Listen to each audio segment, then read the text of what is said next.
This is a Washburn D10S.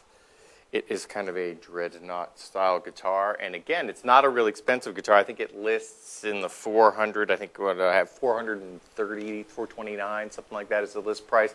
And you can probably buy it for like 260, 275.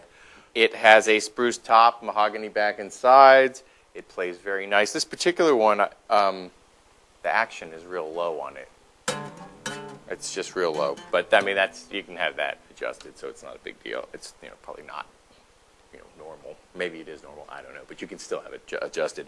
And it is a nice guitar. It's another one that's inexpensive, and we've been doing a lot of inexpensive guitars, and a number of them have been inexpensive, and they make you want to pound your head against the wall because they go out of tune constantly.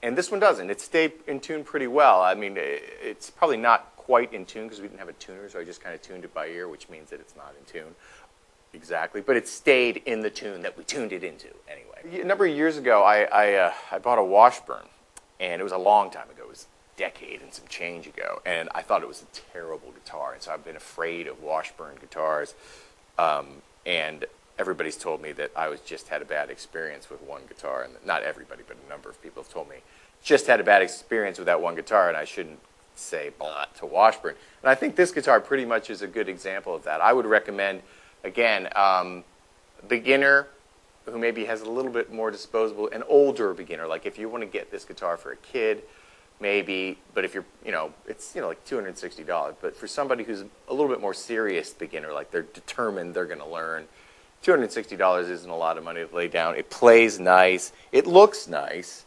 Sounds good.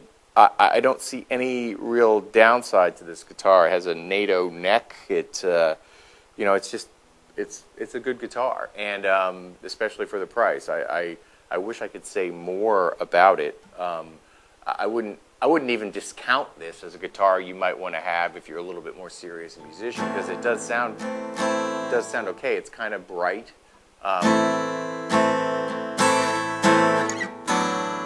It's kind of a bright guitar, and there's not a lot of low end in it. So if you're looking for that, like maybe as a guitar, the guitars you use normally don't have that. You might, if you're a more serious musician, you might even want to pick this up because it's not terribly expensive, and for the cost, it is a nice guitar. It is the Washburn D10S.